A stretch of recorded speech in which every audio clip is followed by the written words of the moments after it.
Week 4 done, and finally I've been able to put in one decent interval session. Just back from my run.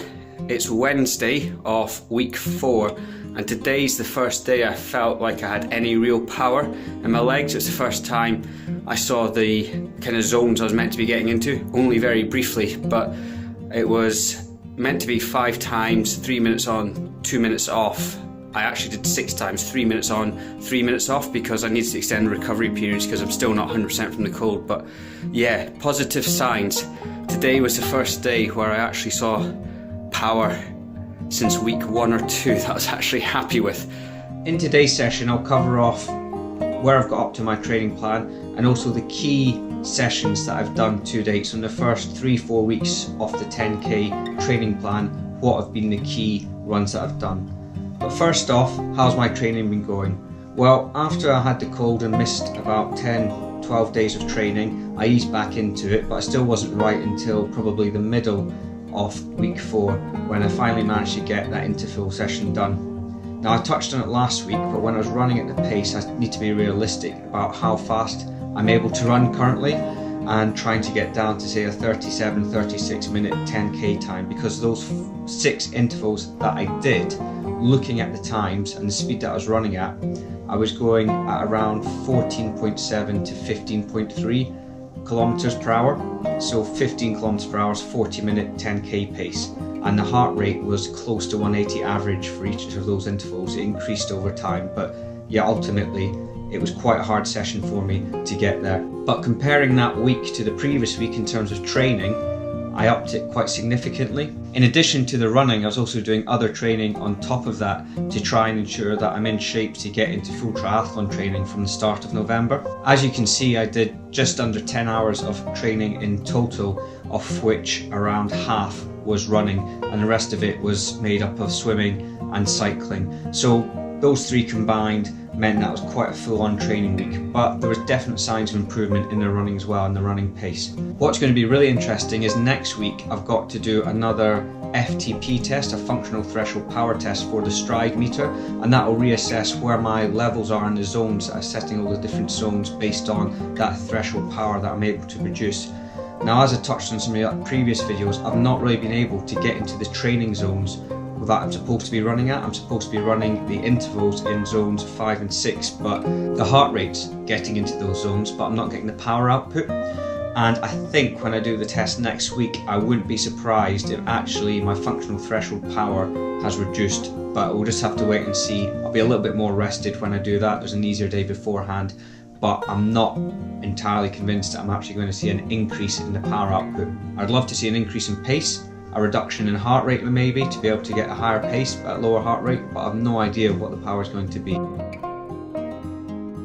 At the end of the week, that's me now finished a full build block. It was interrupted, as I mentioned, by losing about a week and a half of the training, but I've done a full build block now, test week next week. So what have been the key runs that I've been doing, and something that you can incorporate into your training? Well, there's been 3 key elements to it. First off, easy runs in zone 1 or zone 2, and these are power zones, but if you run by heart rate, it'll be a kind of recovery heart rate. Typically 30 to 40 minutes in duration. I go out and run a very easy pace, and trying to ensure that I don't get above power zone 2, so really slowing down in the uphills when the power will start going up, because it takes more power to keep the same pace, so I'll be reducing the pace down. And that has been the fundamental. I've done more of those runs than any other type of run during this build block. The second key run that I've been doing has been intervals, and those were 3 by 8 minute intervals with 3 minute recoveries, or 4 by 6 minute intervals, again with 3 or 2 minute recovery periods for those. And that's trying to get into zones 5 and 6, power zones 5 and 6 when running, and that's the ones I've really been struggling to get into. Typically I've done between 1 and 2 of those interval sessions per week. The final session that I've been doing quite a lot of, again maybe 1 or 2 a week, is running at a tempo pace. So that's typically power zone 3 to power zone 4, so sub-functional threshold power output, but trying to maintain what's a comfortable pace but faster than my easy running pace. And those runs have been around an hour to an hour 20, of which will be a warm-up and a cool down beforehand, and then that middle section will be running typically 40 minutes to 1 hour at that tempo pace, and that's just getting the body used to running at a steady pace. And those are the ones which I touched on as well with the power meter, that what I've been trying to do during those runs is look at my power output and then increase the pace that I'm running at for the same power output to try and get more efficient. And that's something which I haven't been really ever done before. I've not done that with heart rate data, for example. So with the power meter, I'm looking at the power output and then trying to get faster, so changing my running form and trying to become more efficient. So I'm hoping that when I do the test next week, that if I can't produce more power, that I am actually running faster for the same or less power output, because I feel that those runs have made a bit of a difference, just running at that below threshold pace, but actually trying to run more efficiently. So those have been the key sessions that I've done in this training block. So about 3 tough weeks of building, and overall that the vast majority has actually been running zones 1 and 2, but there have been those high intensity sessions as well.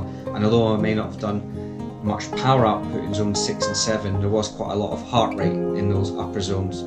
I hope you found this video interesting. Love to hear again, as I always say, about how you've got on with power meters. If you're doing a 10k or half marathon, have you done these sort of runs as well in your training plans? Please leave a comment down below, and make sure you subscribe to the channel. Next week's video is going to be a tough one to make because it involves having to run flat out for 3 minutes and 9 minutes, but I'm really interested to see what the results will be after about 4 weeks of decent training, give or take. I'll see you next time.